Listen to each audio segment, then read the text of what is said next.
Una es la decisión y el otro es cómo hacerlo y qué medidas como hospital o como unidad terapéutica debemos de tener en general. Sin duda significa un reto porque el paciente ya viene desaturado. Es un paciente que potencialmente puede tener una lesión grave en el manejo de la vía aérea, que no necesariamente es una vía aérea fácil, sino todo lo contrario, más que estamos pensando que los pacientes más complejos con COVID-19 son pacientes diabéticos, obesos, que no nos es de nada sorprender que de pronto tengamos pacientes con obesidad mórbida, con cuellos cortos, cuellos anchos, para tenerlos que intubar porque tienen una neumonía asociada a COVID.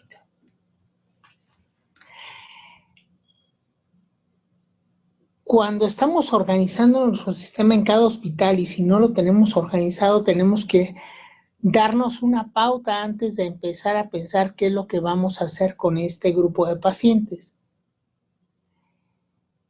La mayoría de las recomendaciones coinciden en un grupo de puntos específicos que se deben de generar y cada hospital debe de tener o haber generado estas pautas a seguir de acuerdo a las características de este hospital. Cada hospital en el mundo, no necesariamente en México. Debemos de considerar tener una lista de verificación adecuada antes de entrar con un paciente para intubarlo. Y esa lista se tiene que ir modificando de acuerdo al momento que estemos en el hospital y lo que tengamos disponible en el hospital. Pero lo que no se vale es entrar al paciente para intubarlo sin todo lo necesario y de pronto, me faltaba el estilete, espera, me voy por el estilete, ahí es pérdida de tiempo y eso significa mayor riesgo para el paciente en cuanto a desaturación, en falta de éxito de lograr intubar y para nosotros como personal de riesgo de contaminarnos. Vamos a considerar, o lo ideal es hacer una intubación temprana para prevenir riesgo adicional para el personal de intubación de emergencia y para evitar uso prolongado de oxígeno nasal de alto flujo y ventilación invasiva. Como principio, esto sí lo tenemos que tomar en cuenta y no esperarnos hasta el último momento, que creo que es un punto que ha estado empezando a suceder en muchas unidades en las cuales tiene 89, pero todavía aguanta. Tiene una PO2, CO2 ya bajita en 150, que es muy baja, pero no se ve tan mal y está respirando bien. Vamos a darle chance a otras horas a ver si esto mejora. Y lo único que se ha observado de adentro, de acuerdo a los protocolos de Marini, es que mientras más tiempo le demos, va a estar generando más presiones negativas intratorácicas y este incremento de presión negativa intratorácica es mayor daño pulmonar. Eso por una parte. Por otra parte, si le doy chance con algunas maniobras que tradicionalmente usamos para evitar intubar a un paciente, como es ventilación de alto flujo, si tenemos ventilación de alto flujo, que creo que no en todo el país se tienen sistemas de alto flujo en los cuales se dan flujos de 40 litros por minuto a FIO2 al 100%, pero bueno, si les llegamos a tener, hay que tomar en cuenta que todo ese flujo se está fugando y está generando aerosoles en el área donde está el paciente y esos aerosoles que nos van a caer a nosotros y les van a caer a los otros pacientes. Igual el uso de ventilación mecánica no invasiva.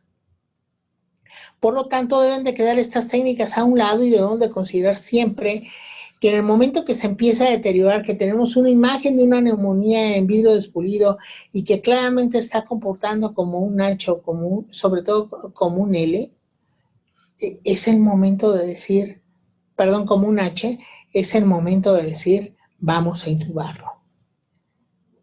Requerimos una preparación institucional que significa que para optimizar la seguridad del paciente se debe de hacer bajo una preparación adecuada por parte del personal. Y esta preparación adecuada no es otra cosa que nos pongamos de acuerdo desde antes quién va a ser el portero, quién va a jugar qué papel en el manejo de estos pacientes. Y tener diseñado dentro del grupo del hospital quiénes son los adecuados para intubar este grupo de pacientes. En nuestro hospital como tal, se tomó la decisión desde el principio, igual que en la mayoría de los hospitales y protocolos en el mundo, en relación a epidemias, que quien debía intubar a estos pacientes es el que tuviera mayor experiencia. No quiere decir que el R1, tampoco quiere decir que el de medicina interna. El de mayor experiencia en un hospital, en cualquier hospital en manejo de vía aérea, es el anestesiólogo que tiene más de 3 años. Esto es que ya tiene un título y es el anestesiólogo de base. No vamos a arriesgar a un residente con la idea de que vaya a aprender a manejar una vía aérea difícil en un paciente que potencialmente lo puede contaminar y que va a ser un riesgo para él y va a ser un riesgo para el residente. Tampoco un internista que lo más probable es que a lo mejor intuba 1 o 2 al año, cuando un anestesiólogo lo normal es que puede intubar 2 o 3 pacientes al día y se enfrenta con diferentes situaciones de vía aérea todo el tiempo y está acostumbrado a utilizar múltiples maniobras en el manejo de la vía aérea que los demás especialistas no están consigo, de tal forma que en este punto de que la preparación institucional, es el grupo de anestesia el que lo va a hacer, y entre el grupo de anestesia se tienen que poner de acuerdo las formas y quiénes van a entrar con ellos. Aquí vamos a tratar algunas pautas de cómo se debe de hacer, pero no quiere decir que sea exclusivamente de esta forma. Los principios para el manejo de la vía aérea deben de ser los mismos para todos los pacientes. Una vez que decidamos intubarlo, la técnica que voy a utilizar, la forma y el protocolo de manejo va a ser el mismo en todos los pacientes, ya sea que estén asintomáticos y que requieren ya intubación por pérdida de oxigenación, que sean leve o críticamente enfermos, pero voy a intubar a un paciente con COVID, va a ser exactamente de la misma forma. Voy a intubar a un paciente con COVID que está asintomático y que no tiene alteraciones de oxigenación, pero resulta que tiene una apendicitis y que necesito meterlo a una cirugía de apendicitis. El protocolo de manejo de vía aérea tiene que ser exactamente el mismo. Deben de adoptarse prácticas seguras, simples, familiares, confiables y sólidas para todos los episodios de manejo. Y cada quien, de acuerdo a las características que tiene su hospital, debe de adaptar estas para que sean efectivamente seguras. Ya les di una pauta del anestesiólogo de mayor experiencia. Simples, esto es, no nos vamos a ir a las técnicas de intubación más difíciles, complejas y que nunca funcionan. Por ejemplo, vía aérea retrógrada. De ser una vía aérea confiable en la cual yo sepa manejar la vía aérea y tenga más del 95% de éxito en manejo de cualquier tipo de vía aérea. Debe ser sólida y todos deben de estar familiarizados con ellos y no debemos de andar inventando que con este relajante mejor que con este. No, lo que hayamos decidido y que para nuestro grupo sea lo mejor. Lo que más debemos de tomar ya como personal en cuenta es que aquí se van a generar aerosoles y se van a generar gotas, todas las cuales pueden ser potencialmente dañinas y potencialmente nos pueden dañar y contaminar y debemos de estar lo más alejados posibles de estos aerosoles. Voy a intubar al paciente, voy a tener enfrente a la vía aérea. Sin embargo, debemos de acordarnos cuáles son los eventos generadores de estos aerosoles. El toser, que el paciente esté tosiendo va a generar aerosoles. Que se nos haya ocurrido la brillante idea de tenerlo en ventilación invasiva o en oxigenación nasal de alto flujo, también va a generar aerosoles. Ventilación a chorro o jet, con más razón. Suministro de medicamentos nebulizados o automatizados a través de una mascarilla simple, esto es, voy a nebulizar la adrenalina racémica, esteroide, algún broncodilator para mejorar su ventilación. Todo esto va a crear aerosoles. Reanimación cardiopulmonar y extubación también son generadores de aerosoles y quizás los que más generan aerosoles de todas las situaciones. Y además hay procedimientos, todos los cuales tienen que ver con el manejo de vía aérea, los cuales son vulnerables de generar aerosoles. aspiración traqueal, laringoscopía, intubación, broncoscopía y cualquier procedimiento que se dé en la vía aérea. ¿Qué puedo hacer para evitarlos? Bueno, por lo menos hay 3 cosas que podemos hacer. 1, tratar de evitar la tos al máximo. Y para esto es ideal que el paciente tenga su mascarilla o cubrebocas facial y debajo de este tenga el oxígeno entre uno y otro. Que el personal que entra al manejo de la vía aérea tenga un equipo de protección adecuada. Y ahorita vamos a ver qué debe tener cada una de las personas que entra al equipo, a la intubación. Que se minimice el tiempo entre el intervalo de extracción de la mascarilla protectora, esto es, el tiempo en el que se quita el cubrebocas del paciente y que colocamos la mascarilla facial con la cual lo vamos a estar apoyando a que oxigene o ventile durante el periodo de inducción para dormirlo y después la intubación endotraqueal. Este tiempo debe ser lo más rápido posible. Quito la mascarilla e inmediatamente tengo que tener ya encima la mascarilla, el sistema de mascarilla que va hacia el paciente. Asegurarnos que esta mascarilla tenga un filtro viral y que tenga buen sello. Y por otro lado, que tengamos una parálisis adecuada de los músculos y lo mismo debemos de asegurarnos al momento de extubarlo. Manejarlo adecuadamente para evitar que haya tos al momento de extubación. Después, ventilación positiva, lo tenemos en ventilación no invasiva o altos flujos, hay que tratarlo de evitar, es otro tema totalmente aparte, pero sí genera aerosoles y nos va a generar problemas. Si el paciente está necesitando que lo apoyemos con algo más que puntas nasales convencionales, mejor es el momento de decir, hay que iniciar ventilación mecánica. Las prácticas rutinarias de manejo de vía aérea se deben de apoyar en pacientes con COVID-19, por lo tanto, debemos de tener principios específicos de las prácticas de manejo de vía aérea en estos pacientes. Debemos de tener prácticas estándar de rescate de vía aérea que también se deben adoptar en estos pacientes.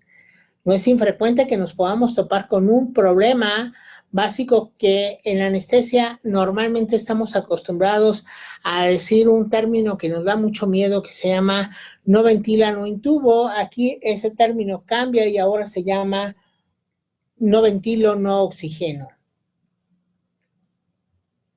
O que el paciente caiga en paro. Un enfoque consistente pero flexible con cada una de las prácticas y debemos estar adaptados estas mismas prácticas de intubación para que ocurre entrando al hospital o desde antes en la ambulancia, para la situación en la que tenemos que entrar urgentemente en el departamento de urgencias cuando está empezando, el que ya está en terapia intensiva y necesitamos intubarlo con más calma, o el paciente en quirófano que va a algún otro procedimiento. Prácticas seguras para episodios no planificados de manejo de la vía aérea como paro cardíaco respiratorio y otros escenarios de reanimación. Debemos de tener prácticas de seguridad, eligiendo las opciones que no expongan a los pacientes o al personal a riesgos innecesarios. Estas deben de ser simples, soluciones sencillas que puedan ejecutarse de manera eficiente. Deben de ser familiares, fiables y robustas. Entonces, si ya sabemos quiénes va a ser el equipo que va a intubar a este grupo de pacientes, independientemente que sea el más experto, debe estar en un entrenamiento intensivo repasando qué pasos va a hacer cada momento. La intervención para abordar la vía aérea tiene que ser rápida y eficiente. Se tiene que planear en forma meticulosa. Siempre debemos de tener a alguien de control vigilante de infecciones que nos diga en qué tanto riesgo estuvimos, porque la mayoría de las veces no nos vamos a dar cuenta qué malas prácticas hicimos y qué tanto nos arriesgamos a la hora de estar intubando. Y si tenemos a alguien que nos esté vigilando en un sistema de amigos y que nos diga, oye, ¿sabes qué? Las gafas no las traías bien puestas, el cubrebocas se te salía por la nariz se te salía a través del cubrebocas, En vez de 2 guantes, nada más utilizaste uno solo y lo contaminaste y tocaste otras cosas con ese guante, etcétera. Debemos tener procesos eficientes de gestión de vía aérea, una comunicación muy clara entre las gentes que entran a manejar la vía aérea. Lo ideal es que entren 2 por turno o como se hayan puesto de acuerdo, 2 o 3 personas, pero que entre estas 2 o 3 personas hablen exactamente el mismo lenguaje. Pásale el narcótico y el pasarle al narcótico, el otro ya sabe que es fentanilo y es a tal dosis. Por ejemplo, ayúdame con presionándole la tráquea o haciéndole un burp, el otro ya sabe qué es lo que quieres. Y debe ser una práctica estandarizada para todos los pacientes.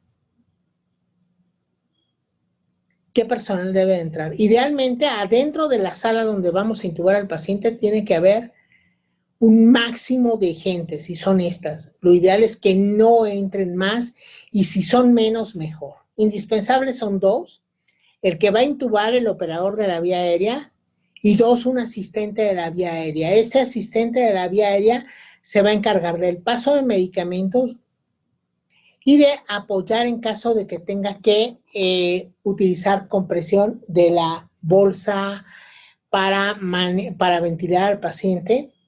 Un líder del equipo que esté llevando los tiempos, pero en caso de que no, el líder del equipo puede ser el asistente o el operador. Alguien que esté afuera o alrededor de la sala, que sea un observador únicamente por si algo falla o falta. Y un segundo equipo fuera totalmente de la sala en espera de si el primer equipo no pudo o tiene algún problema específico. Lo ideal es que si hay un líder del equipo, este líder del equipo además sea hábil en la realización de una vía aérea quirúrgica por si llega a ser necesario. Esta es la distribución que debemos de planear. Tenemos aquí al paciente, al centro. No se ve mi puntero. ¿Qué?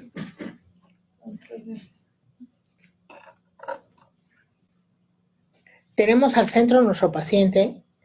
El operador de la vía aérea va a estar sobre la cabeza del paciente. El asistente del manejo de la vía aérea va a estar al lado para el manejo ya sea de la bolsa, del ambú o del sistema Vein. Y debe de tener todos los medicamentos al lado para pasárselos o administrárselos al paciente. Del otro lado, el líder del equipo, que además puede ser el encargado o operador 2 de la vía aérea, y además puede ser el que maneje la vía aérea quirúrgica en caso necesario y un observador. Ojo, idealmente el cuarto debe tener presión negativa, lo cual permita la salida de aerosoles al exterior. Y al lado, en otro cuarto, separado totalmente, un segundo equipo con la idea de apoyar el primero si fuese necesario. Debemos de tener una lista de todo lo que debemos de tener adentro y todas deben de estar palomeadas. Una lista como esta, que se las puse acá en español, no dice otra cosa más que todo lo que tenemos que tener disponible. Videolaringoscopio, con 1 o 2 variedades de hojas para videolaringoscopio, un laringoscopio directo de los que comúnmente utilizamos, idealmente siempre es videolaringoscopía. El laringoscopio nada más es un auxiliar por aquello de que algo hubiese pasado con el videolaringoscopio, y aquí es bien importante que el equipo de anestesia esté entrenado en su manejo. Todos los tubos deben de tener estilete, deben de tener una guía metálica en el interior. No se vale hacer 2 intentos únicamente porque nos faltó una guía. Una jeringa para la insuflación está al lado del paciente. Algo con que lo vamos a fijar al tubo. Un lubricante para el mismo. Los tubos endotraqueales necesarios o apropiados de acuerdo a cada paciente. No vamos a tener 20 tubos, vamos a tener que hayamos planeado para ese paciente. Y tener a la mano alguna vía auxiliar que nos pueda salvar, como alguna mascarilla laringea o bien una vía orofaringea como una Guedel o una sonda nasofaringea en caso necesario. no ideal, pero sí tener a la mano, y un kit para cricotomía en caso de CO, que es no puedo intubar, no puedo ventilar. Para el final, una sonda nasogástrica, medición de CO2 para detectar la presencia de CO2 en el tubo, filtro viral, la monitorización de la intubación endotraqueal la vamos a hacer con CO2, no con estetoscopio para evitar contaminaciones. El filtro viral entre el tubo endotraqueal y el sistema, o entre la mascarilla facial y el sistema, y un área de succión de la línea. ¿Cómo vamos a colocar nuestro sistema con el cual nos vamos a apoyar? Bueno, el ventilador o la bolsa de un lado, de ahí el circuito, al término del circuito nuestro detector de CO2, posteriormente el filtro viral y finalmente la mascarilla. Si estamos lo suficientemente familiarizados y tenemos un equipo adecuado, lo que vamos a pretender hacer es que en el momento que termine de apoyarlo para intubar al paciente, yo desconecto el equipo desde aquí, la separación entre el filtro viral y el EtCO2, porque si no le voy a estar mandando con el aire que tenga en el sistema, le voy a estar mandando al filtro y el filtro lo que dejó atrapado lo va a estar mandando al medio ambiente. Entonces hay que separar la mascarilla del filtro, pero al momento de colocar el tubo, ahora voy a entrar el filtro, separarlo de la mascarilla y volverlo a poner en relación al tubo, acordarnos de volverlo a colocar en el tubo.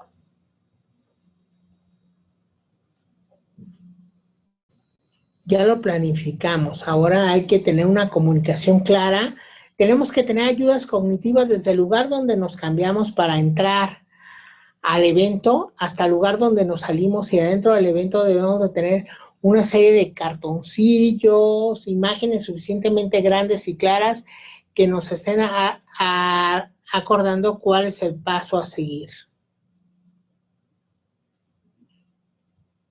Y el sistema de protección en el personal debe ser un sistema, no otra cosa de amigos, sino nosotros mismos nos podemos estar lesionando.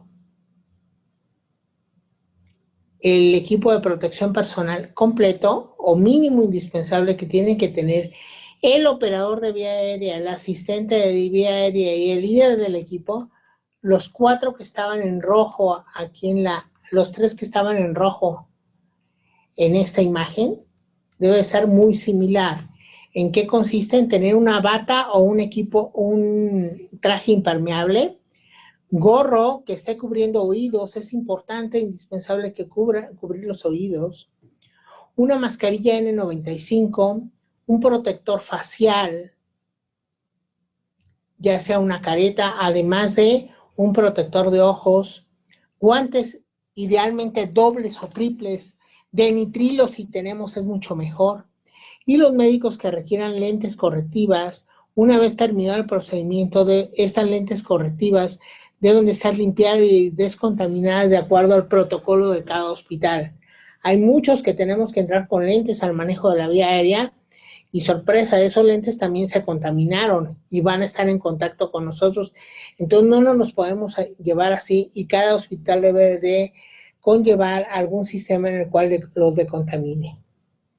El resto del equipo al que iba a andar por si pasaba algo, el que estaba afuera, con una bata, guantes N95 y protección de ojos es más que suficiente. Y después, el resto del equipo, después lo que vamos a tener presente es que una vez que terminemos el procedimiento nos debemos de quitar el equipo de protección en forma adecuada, lavarnos las manos, cambiarnos la ropa que traíamos y ojo, las partes de la piel que hayan quedado expuestas, por ejemplo el cuello, que es el más exposición tiene, debe de limpiarse con toallitas antivirales de grado hospitalario después de quitarse la ropa con la finalidad de quitarnos la contaminación al máximo. Ya después si queremos irnos a bañar o otra cosa y volvernos a cambiar, ya es cuestión de nosotros. Pero esta parte es básica para seguridad de nosotros. Ya estamos adentro, ya tenemos nuestro paciente, nos acaba de llegar, está desaturado y el escenario es un paciente que está desaturado, que tiene un cubrebocas facial. Debajo de este cubrebocas va a tener las puntas nasales y está listo para que lo empecemos a apoyar. Si bien la preoxigenación es una técnica limitada en pacientes con COVID, no tiene gran experiencia en el mismo, sí tiene una gran experiencia en el mundo de la anestesiología. Y esta preoxigenación consiste en que adosemos la mascarilla facial lo más que se pueda a la cara del paciente, sin dejar ninguna salida de aire u oxígeno a través de él. Le vamos a estar dando fracción inspirada de oxígeno al 100%, un mínimo de 5 minutos previo a iniciar la inducción con medicamentos. En un paciente sano, que no tiene COVID y no tiene otra patología pulmonar, nos asegura esto hasta 10 minutos que esté sin ventilar con buena oxigenación. En un paciente obeso a lo mejor nos puede garantizar 3 a 4 minutos. Seguramente en este paciente lo más que nos va a poder asegurar sin que se mueva el tórax, a lo mucho va a ser 1 minuto o menos, sin que lleguemos a condiciones de oxigenación malas. O en algunos ni siquiera vamos a lograrlo oxigenar con preoxigenación antes de llevar a cabo esto. Es de particular importancia en el periodo entre que el equipo ingresa a sala para realizar la intubación. El suministro de oxígeno debe de maximizarse antes de en lo que lo van pasando. Antes de quitarle la mascarilla facial, le vamos a poner el oxígeno que sea necesario por puntas, lo mantenemos con su cubrebocas facial y lo mantenemos en una posición de 45 grados. Después de eso, el flujo a través de la cánula nasal o la mascarilla simple lo vamos a sustituir ahora por la mascarilla normal. Si el paciente recibe oxígeno de alto flujo, debe apagarse el oxígeno de alto flujo antes de quitar el cubrebocas, si no de nada sirve. ¿Por qué? Porque en el momento que quitemos el cubrebocas, todo se nos va a ir encima. La preoxigenación debe de comenzar inmediatamente utilizando el mejor dispositivo de mascarilla facial disponible para el paciente y, como decíamos en el diagrama, debemos de tener colocado el mascarilla, filtro viral, ETCO2 en el sistema y después el sistema. Y las conexiones agregadas al lado del paciente del filtro viral aumentan el grado de lesión. A veces le podemos colocar a este sistema de oxigenación una válvula de PIP que nos ayude a mantener todavía una mejor oxigenación. Puede ser útil si la tenemos. ¿Cómo debemos de adosar la mascarilla al paciente? En esta posición. Siempre nos han enseñado la posición de C y E para reanimación cardiopulmonar, pero la posición que debemos de tener es esta. En B, para hacer un sello completo de la mascarilla sobre la nariz y boca del paciente, y una E levantando la mandíbula. No de esta forma. Esta es la C y la B, E que nos enseñaron en reanimación. No la X, sino la A. De esta forma. Ahí no tenemos ningún escape de la vía aérea. Idealmente, antes, desde que ingresó el paciente al hospital, si tenía barba, hay que decirle que se la quite. Porque de otra forma no vamos a hacer un sello adecuado, por un lado, y por otro lado nos puede generar problemas en el manejo de la vía aérea. Esa es decisión del hospital y debe de ser decisión entrando el paciente. Igual que a muchos de nosotros nos pidieron que nos quitáramos la barba porque las N95 no iban a funcionar con toda la razón del mundo, porque iba a fugar a través de la barba lo que fuera y aparte en la barba podíamos acumular COVID. Además también por esto, también en el paciente se debe utilizar capnografía la capnografía para monitorizar cómo lo estamos haciendo el sello. Que la capnografía haga un cuadrito nos dice que está un adecuado sello. Si la capnografía es un triángulo, automáticamente lo primero que debemos de sospechar es que está fugando. Para preoxigenar completamente al paciente son 5 minutos antes de poder repasar cualquier otro.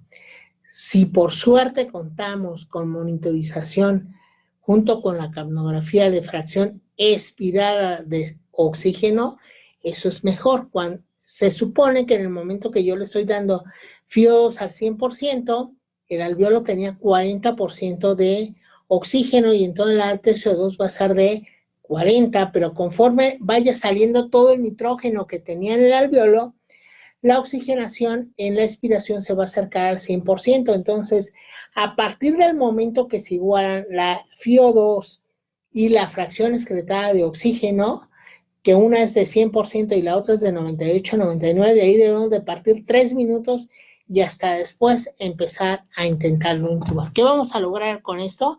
Las mejores condiciones de oxigenación posibles para evitar que se nos desature al máximo y que esto nos lleve a cabo mayor problema. Siguiente punto que debemos de tener bien en mente es qué bloqueador neuromuscular vamos a utilizar. Y vamos a utilizar el bloqueador neuromuscular que tenga un efecto lo más rápido posible. ¿Con qué finalidad?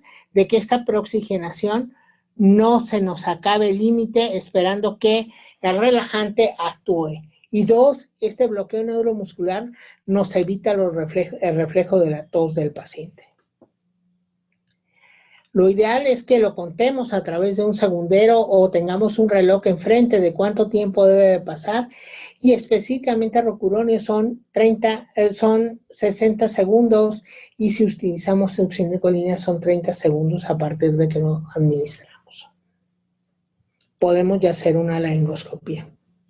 Tiene el paciente ventilación de alto flujo o ventilación invasiva, la dejo para mientras empiezo a intubarlo. Lo más probable y la respuesta creo más consciente es no, porque va a generar aerosoles. Secuencia rápida, ¿qué significa? Y aquí se las dejo de tarea para todos. Preoxigenar 5 minutos. Después de preoxigenar, empezar a pasar medicamentos. Analgésico, hay que tomar en cuenta que su pico lo va a lograr 3 minutos aproximadamente después. Esto es, va a estar en el minuto 8 más o menos su pico de acción. El hipnótico, por lo tanto, lo debemos de pasar 1 minuto antes de que se cumpla este pico, entre el minuto 8 y el 9. Y a partir de ahí contar 30 segundos y en ese momento decir, está relajado, pasar el tubo endotraqueal y 10 minutos. Esto es, estoy dando 5 minutos posteriores a la preoxigenación para intubar al paciente. Este tiempo que estamos pasando los medicamentos es un tiempo que seguimos oxigenándolo de la misma forma, oxigenándolo, no ventilándolo.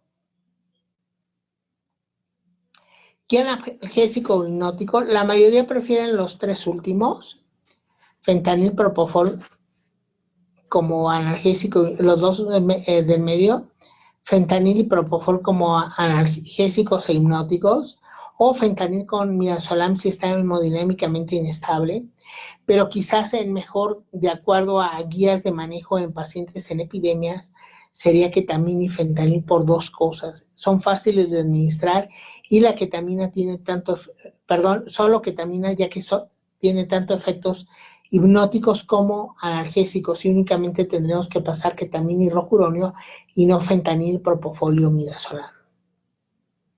El bloqueo neuromuscular con rocuronio o succinilcolina, hay que acordarnos que utilizamos succinilcolina, hay que precurarizar al paciente porque si no nos va a hacer mioclonías y además vamos a tener que checar que los niveles de potasio no estén alterados porque nos puede llevar a una hipercalemia grave.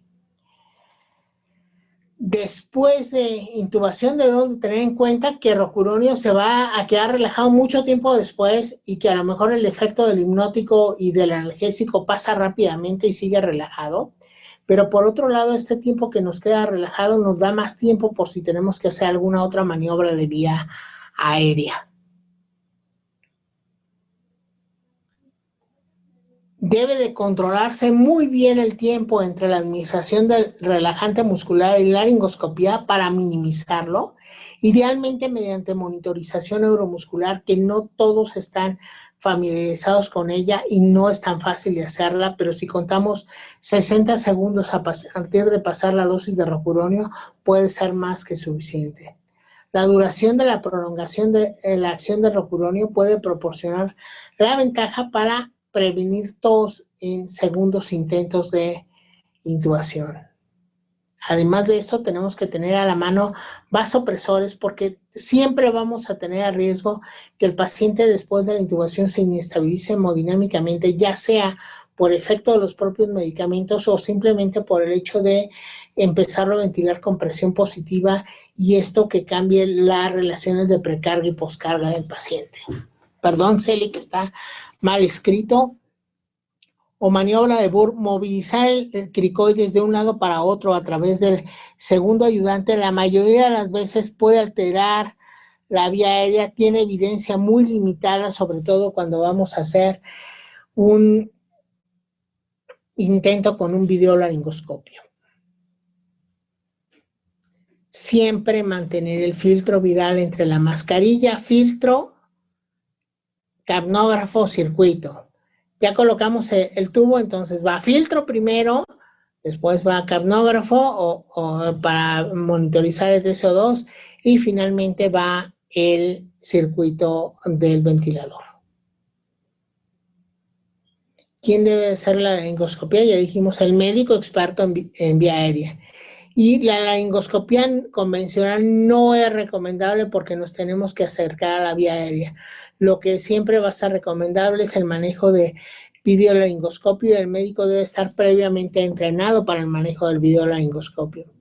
Por desgracia, el advenimiento del videolaringoscopio a México nos agarró a medias y muchos de los hospitales estoy seguro que no tienen un videolaringoscopio a la mano y que quienes venden los videolaringoscopios tampoco tienen disponibilidad como para podernoslo vender. ¿Por qué nos agarró a medias? Porque la mayoría de los anestesiólogos no los consideramos totalmente necesarios y decíamos, de todas formas le puedo hacer una laringoscopía, el videolaringoscopio me cuesta y le cuesta más caro al hospital, ¿para qué lo tengo? Y sorpresa, pues lo tengo para estos casos en los cuales yo me puedo contaminar y los debemos haber pedido desde antes, pero no necesariamente lo tenemos. Se recomienda de uso rutinario en este tipo de eventos, pandemias o áreas de infección de vía aérea con probable contaminación por aerosoles o gotas. Nos da un mayor índice de éxito al primer intento y el operador, ojo, debe estar siempre de pie, siempre con el codo recto, maximizar la distancia en que tengo de la cara a la cabeza. Si lo estoy haciendo con un videolaringoscopio, no me tengo por qué acercar a la vía aérea del paciente y debo de estarlo viendo a través de mi pantalla y no tratar de ver las cuerdas vocales como un laringoscopio normal. Y esto debería reducir el riesgo de transmisión viral. El uso de esta cajita de acrílico que ha salido como medio invento por ahí, lo único que está basado es en modelos experimentales de simulación, no en pacientes que sean reales, y el manejo como tal de la cajita, a mí en lo personal, sí se me dificulta. Creo que es más fácil cubrirlo con un plástico transparente al paciente, teniendo el videolaringoscopio a la mano. La elección del tipo de hoja depende mucho de lo que estemos acostumbrados. Cada uno de los anestesiólogos o cada uno de los que intuba prefiere ya sea una u otra, igual que la recta y la Macintosh con los laringoscopios convencionales o recta y curva, es igual con la Macintosh y las hipercurvadas para videolaringoscopía. A mí me gusta más, pero es un gusto personal, la que tiene mayor curva del videolaringoscopio, pero eso es dependiendo de cada quien. De una mejor visión, aunque es más difícil meter el tubo endotraqueal. Una vez que vimos las cuerdas vocales, hay que colocar el tubo y el videolaringoscopio nos ayuda a guiar exactamente dónde debemos de quedarlo y es pasando el globo 1 centímetro por delante de este. Y una vez que colocamos el tubo, retiramos el videolaringoscopio y en ese momento lo pasamos a una bolsa para decontaminarlo, no lo ponemos en ningún otro lado y no hemos tocado ningún otro lugar. Una vez que se coloca el tubo, inflamos el globo, después colocamos el filtro viral, después el capnógrafo y después nuestro circuito. Y empezamos hasta ese momento a ventilar. A lo mejor pasa tiempo, pero no vamos a intentar ventilar todavía sin el globo inflado, porque nos vamos a contaminar. Y tampoco vamos a tratar de ventilar sin un filtro entre medio. Ya colocamos todo esto, empezamos a ventilar al paciente, vemos una curva de capnografía adecuada, está intubado, no hay que valorarlo por estetoscopio. Pues resulta que de antemano parecía una vía aérea difícil, tenía un cuello cortito, esos pacientes que tienen una retornate gigante, obesos de 130, 140 kilos, unos 50 de estatura, con alguna deformidad en cara o en cuello y además tiene COVID y está desaturado, es una vía aérea de veras. Podemos utilizar el broncoscopio, yo creo que es la siguiente opción después del videolaringoscopio, no podemos andar con alguna otra vía. Y si no pensamos en broncoscopio, nuestro siguiente pensamiento debió haber sido una vía aérea quirúrgica.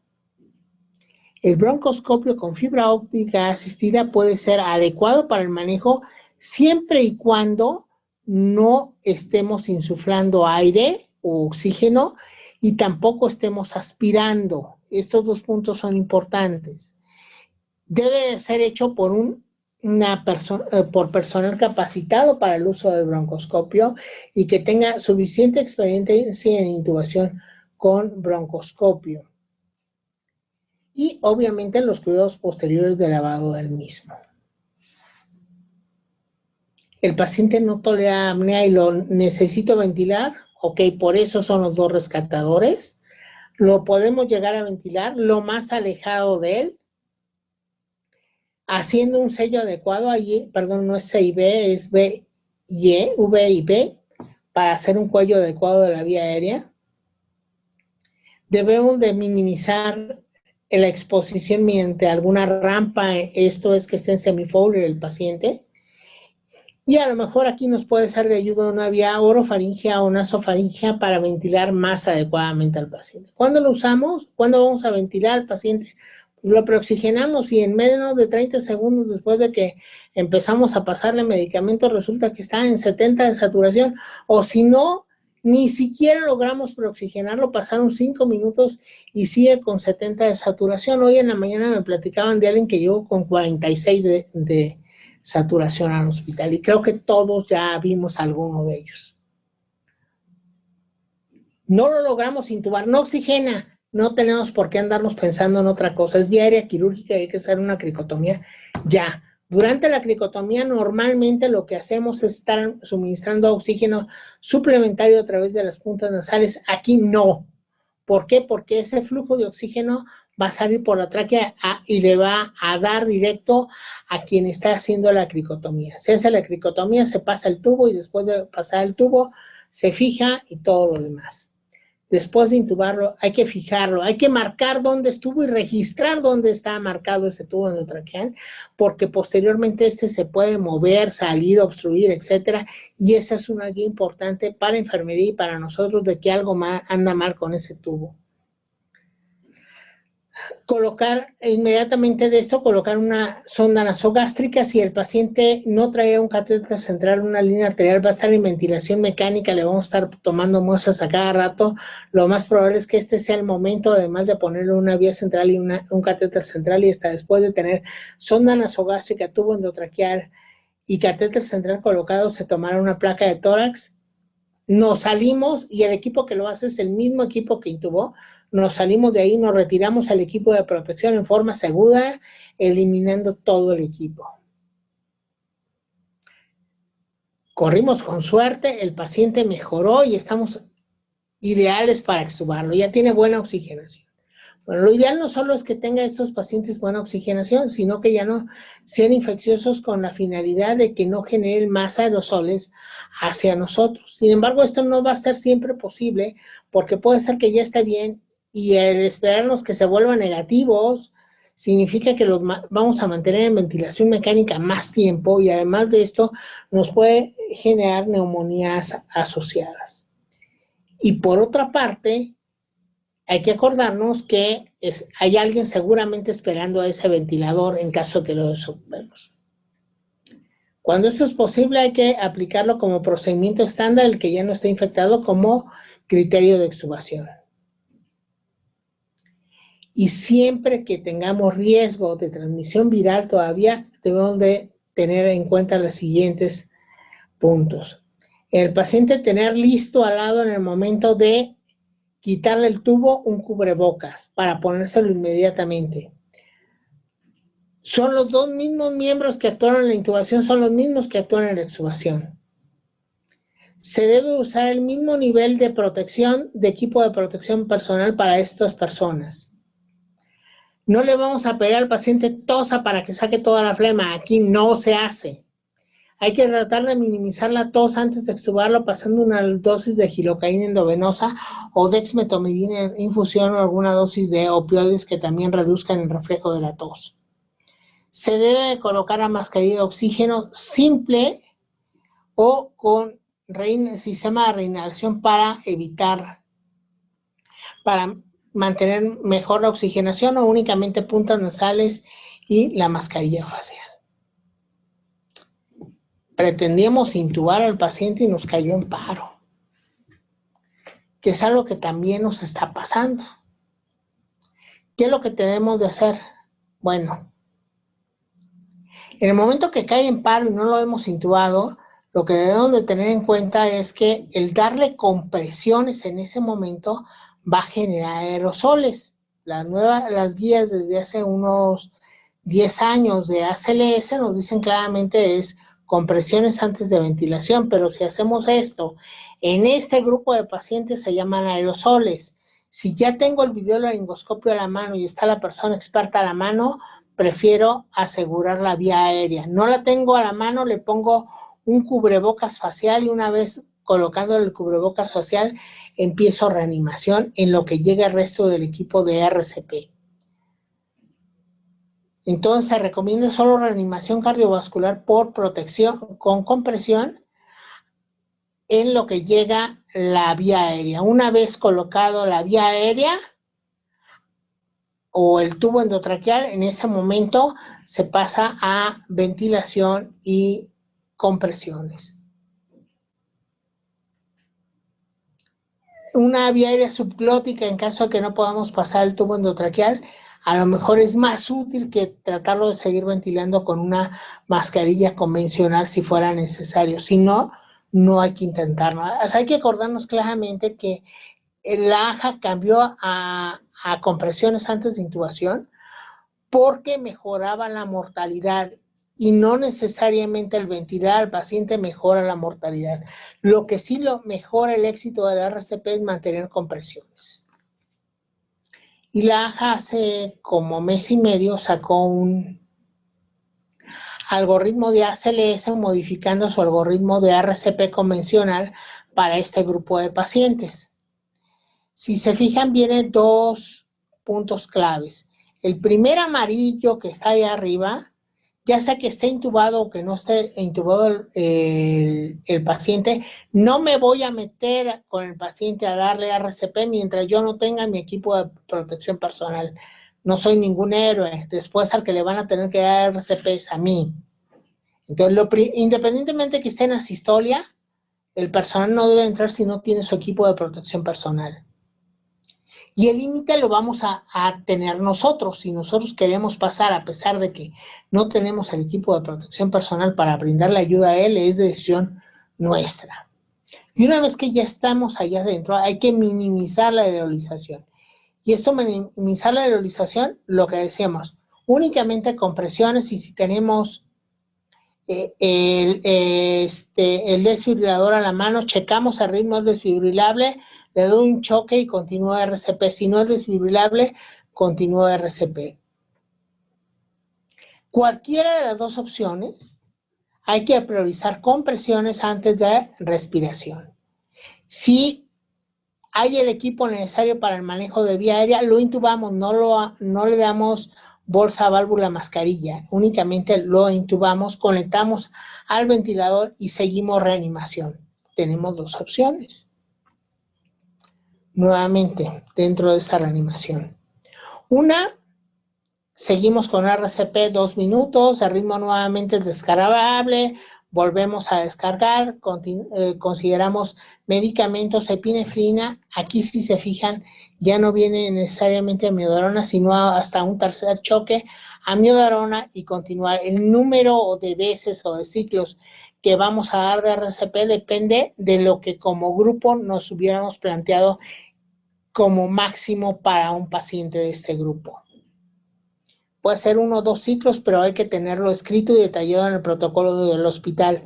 Esto nos va a evitar demandas después. Es que no le dio todo el tiempo necesario de RCP.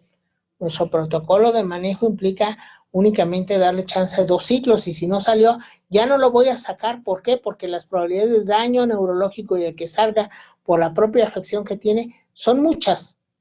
Pero fue protocolo de nuestro hospital y está autorizado por el comité del hospital. Si alguien nos demanda, yo estoy actuando sobre esto. Entramos a la segunda opción. 2 minutos, no tiene ritmo desfibrilable, le coloco seguro de tener una vía IV, adrenalina, continúa RCP y decido hasta qué momento voy a continuar. Cualquiera de las 2 vías nos puede llevar a ver si tiene o no signos y después decidir cuánto tiempo es el que voy a dar de RCP. ¿Ok? Bueno, muchas gracias. ¿Preguntas? Os aburrido mucho y haber aprendido algo. Preguntas o si quieren compartir experiencias personales, cosas que les haya pasado en relación al manejo de la vía aérea, yo creo que es el momento de que todos podamos también compartir. No solo, oye, tengo esa pregunta de esto, sino, pues a mí me pasó esto y me topé con tal cosa. Quizá la parte principal es que no todos, y si les pido que levanten la mano, nada más que no hay forma de ver quién levanta la mano o si hay forma. O en la cámara. Pero nada más son los de aquí, pero no todo el auditorio. ¿Quiénes tienen videolaringoscopio en su hospital? Hago casi una apuesta y apenas 1 o 2 de ustedes va a tener. Eso nos implica que el manejo de la vía aérea es con un laringoscopio convencional. Y ahí sí, probablemente lo mejor que tengamos para evitar hacer contacto con el paciente es envolverlo con una sábana de plástico transparente por completo desde la cabeza hasta los pies y únicamente meter las manos y que quede el paciente, lo que es el sistema que lo estoy ventilando, mis manos dentro del sistema y yo por fuera de esta área sería a lo mejor la forma más fácil de evitar contaminación. Obviamente va a ser mucho más difícil y mucho más complejo. Ya alzaron la mano, doctor. Pedro SVG. Vamos a activar su micrófono. Pedro. Pedro. Buenas tardes. Buenas tardes. Buenas tardes, Pedro. ¿De dónde eres? Del Sistema de Urgencias del Estado de Guanajuato. Ok. Mencionaba usted al momento de colocar filtro, al usar un ventilador, filtro va después del tubo, antes de la capnografía. Así es. ¿O después? Antes del capnógrafo. Es Okay. El primer punto. ¿Por qué? Porque el capnógrafo también lo puedo estar contaminando. Mi Claro idea que de tener sí. el filtro ahí es evitar que se contamine. Mi pregunta es porque en cierto momento escuché que era después, entonces era mi duda, salir nada más de eso. A lo mejor me equivoqué, es tubo, filtro, capnógrafo, circuito. Correcto, perfecto. Ya el ventilador. Tengo la mascarilla facial preoxigenándolo, es mascarilla, filtro, capnógrafo, circuito. Y en el caso de que usemos un circuito de aspiración cerrado, podemos tubo, circuito cerrado de aspiración, filtro. Así es, o circuito cerrado de aspiración, filtro y después el capnógrafo. Perfecto. O sí, esa era la otra posibilidad es que tengamos no un sistema de aspiración cerrado, sino los famosos coditos para poder facilitar la conexión al sistema. Entonces sería tubo, idealmente ahí sí, primero el filtro y después el codito, y ya después el capnógrafo y todo lo demás. Lo más cercano al tubo del paciente posible. Si es para aspiración, obviamente primero la aspiración antes del filtro. Correcto, doctor. Le Y agradezco tener mucho cuidado en ese punto que les dije. Tengo la mascarilla, estoy ventilando perfecto, ya estoy listo para, ya lo preoxigené y estoy listo para intubarlo. Ok. Quito la mascarilla y al quitar la mascarilla, resulta que dejo la mascarilla puesta junto con el filtro y el circuito. Entonces todo lo que tenía ahí me lo va a estar aventando. Lo que hay que hacer es desconectar el filtro y la mascarilla, ponerla a un lado y del otro lado dejo mi circuito. Coloco el tubo, tomo el filtro, conecto el filtro al tubo y después el ETCO2 y el resto del circuito. Correcto. Muchísimas gracias. Okay. ¿De qué? Ok. También Yolanda alzó la mano. Yolanda, vamos a activar su micrófono. Yolanda.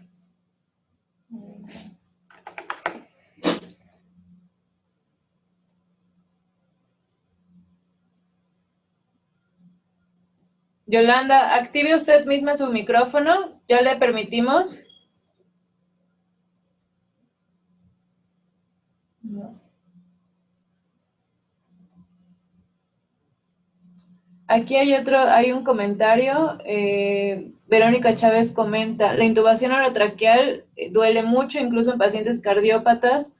Está documentado que la laringoscopía sinopioide puede desencadenar varios eventos hemodinámicos como respuesta adrenérgica a este estímulo doloroso.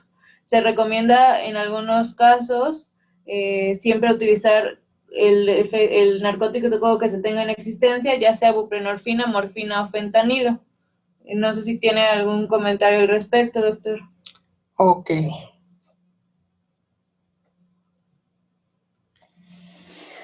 Efectivamente es un evento que causa dolor como tal.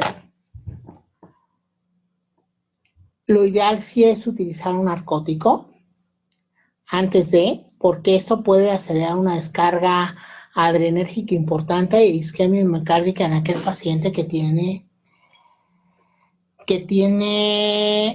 riesgo de cardiopatía isquémica, por ejemplo, o incluso cualquier otro cambio relacionado con la descarga adrenérgica. Sí tenemos que utilizar un analgésico.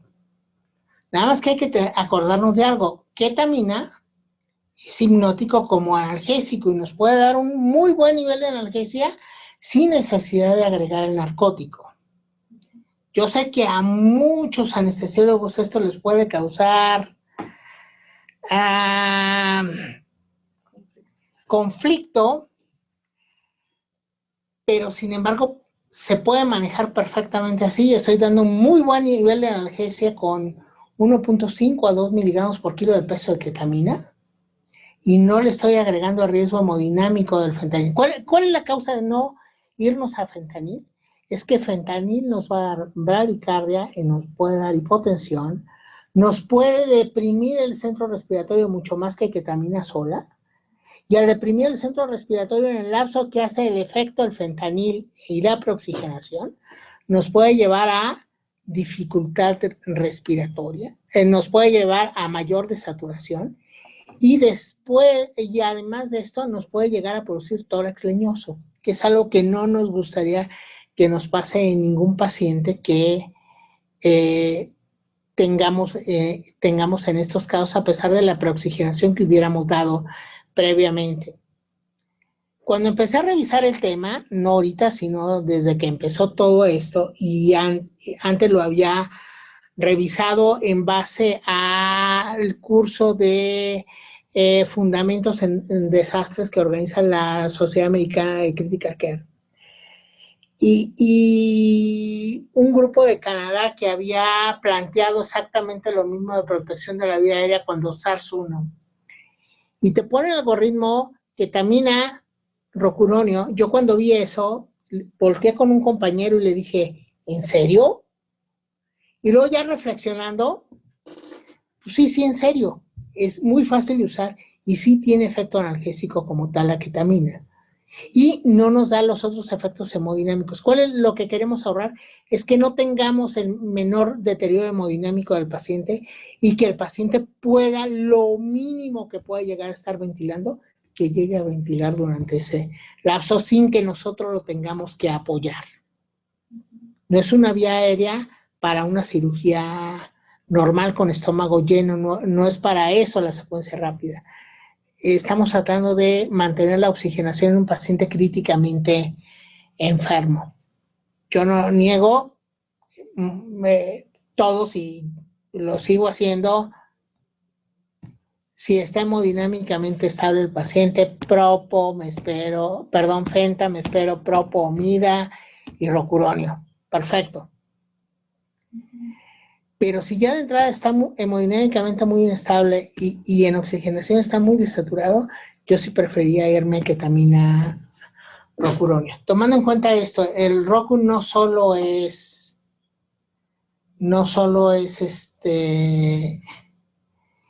hipnótico, sino va a provocar analgesia, que produce pesadillas, alucinaciones y alteraciones Reacciones de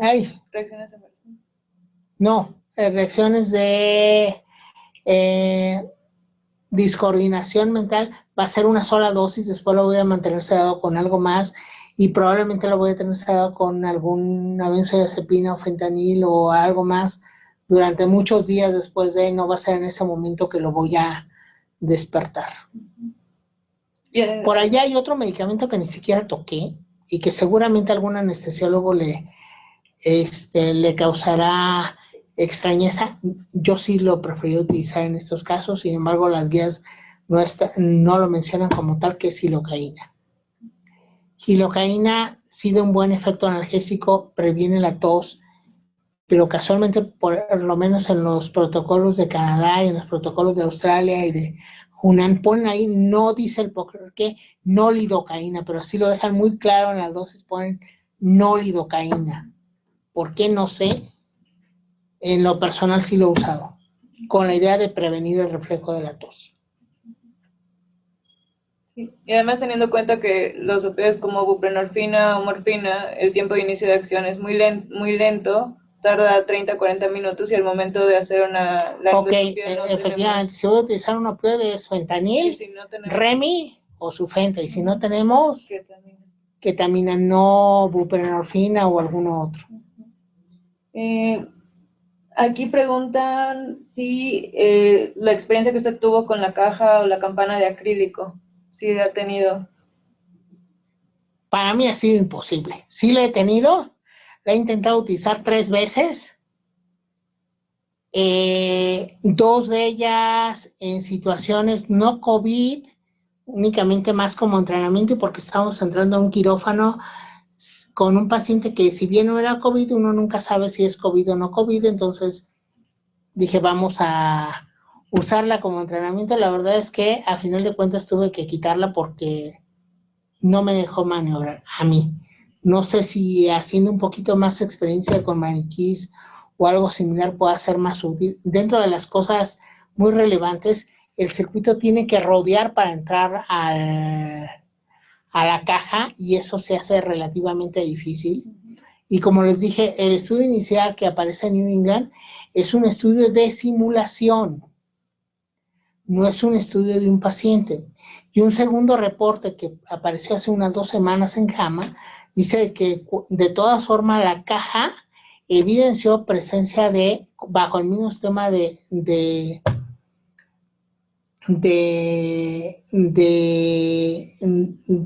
objetivo, evidenció en el operador la presencia de aerosoles o gotitas de flujo sobre el cuello y áreas que tenía descubiertas.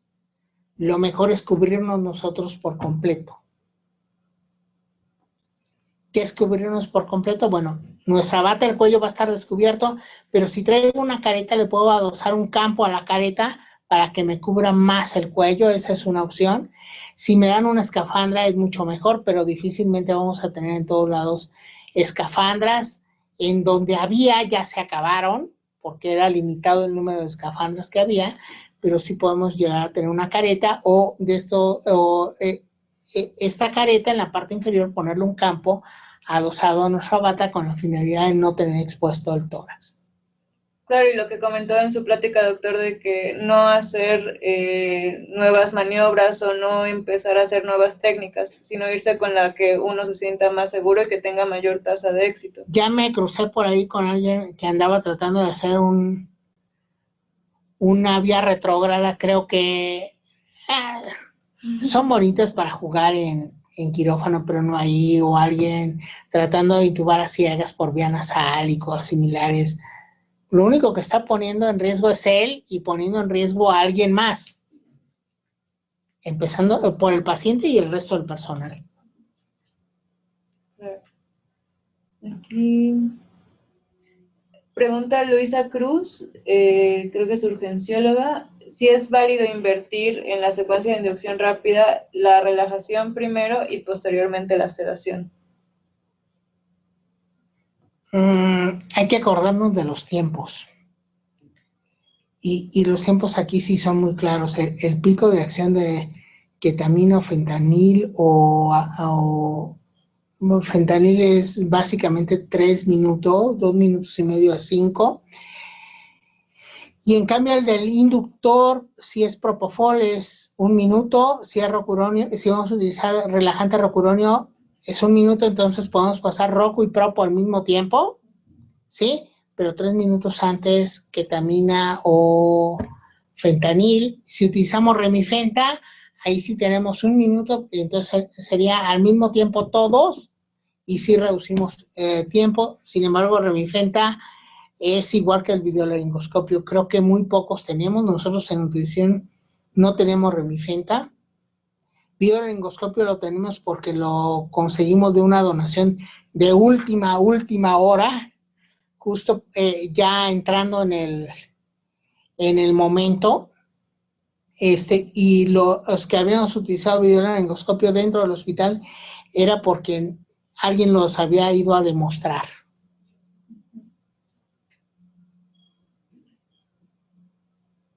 Aquí también preguntan, doctor, ahorita que hizo referencia al estar un poquito más protegido, si usted ha tenido oportunidad de utilizar el Tyvek o que si cree que mejoraría la protección. Una es difícil de quitar y generalmente al momento de quitarnos los contaminamos. Ese punto creo que es importante, por lo menos a mí me pasó. No es tan fácil quitarse el Tyvek. Y hay dos cosas con el overol. No todos los overoles tienen una protección real y únicamente la mayoría de los overoles, los blancos, únicamente son impermeables. No quiere decir que no pasen a través de ello gotitas de aerosol, ni mucho menos. Son los más baratos. Los que tienen una cintita azul o amarilla, que son los que se ven en los videos americanos o europeos, esos sí son totalmente impermeables, pero hay una diferencia en costo ostensible y es difícil de conseguir estos otros. Digamos, unos, hasta donde supe, los andaban vendiendo alrededor de 100 pesos y los otros alrededor de 800 pesos, y no todos los hospitales. Lo que sí está probado, y lo están haciendo en Estados Unidos y en otros lados, es bata, a veces tener 2 batas como tal, asegurarnos que la espalda está cubierta, eso es un punto importante, entrar con botas, las botas cubriendo perfectamente nuestro calzado y cubriendo el pantalón, y prácticamente que idealmente que llegaran al nivel donde llega la bata, y ahí sí estamos cubriendo a lo mejor un poquito más que el propio Tyvek. Es muy caliente el Tyvek, yo en lo personal 2 horas y termino literalmente asado o menos. Sí, es muy, muy incómodo. Y en muchos lugares incluso no. La bata también, pero esto es peor. La parte de la cara, del el otro punto es que la mayoría de estos overoles en México no cubren por completo cuello. Es otro punto que tenemos que buscar. Si ya nos estamos poniendo un overall, que no sea nada más el gorro y que nos deje la mitad del cuello abierto, sino que hay unos overoles que tienen un sello sobre el cuello. Eso sería lo ideal. El ideal es el que es con careta, que tiene filtros externos que nos dan hacia afuera del sistema la salida de aire. Pero pues esos no los tenemos a disposición y son muy pocos los lugares en el mundo que los tienen, y seguramente los que los tienen ya se los acabaron. Canadá era de los lugares donde tenía, básicamente por la experiencia que tenía del SARS. Hasta ahí. Por ahí salió un video de unos en Nápoles que tenían y que decían que llevaban 0 índice de infecciones en su hospital con ese. Sin embargo, estoy seguro que para el momento que llevan en Nápoles con la pandemia, seguramente el número de esos equipos ya mermó, y para las 3 primeras semanas fue muy útil y después ya no tanto. Y no solo por el costo, si hubiera el dinero sería fácil, en teoría, pero simplemente no hay forma porque no los hay, no existen en el mercado.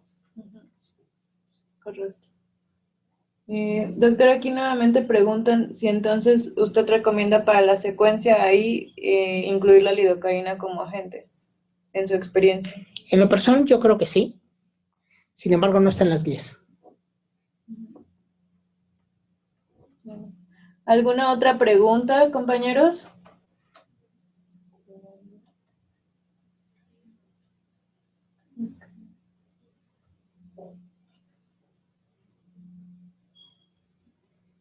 Parte básica es quién nos cuida a ponernos el equipo y quién nos cuida a quitarnos el equipo.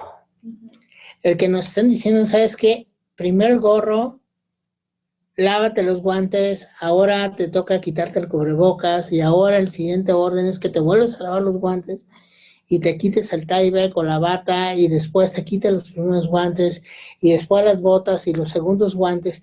Ese tipo de detallitos son básicos. Eso nos impide que nos contaminemos.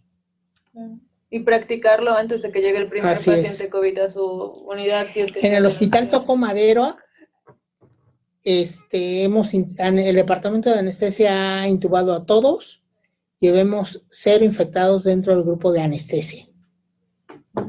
Y sí ha habido infectados en otros grupos de especialidades dentro del hospital, que casualmente eran los que nosotros éramos los más expuestos a vía aérea, y es básicamente por eso, por seguir reglas, tener un papelito muy bien establecido qué es lo que sigue a la hora que nos ponemos, que alguien nos esté vigilando. Incluso nosotros estamos tomando fotografías de cuáles son los puntos que estamos haciendo, y salimos de ahí, nos vamos a bañar, terminando de bañar, hacemos un refeeding de todo lo que pasó.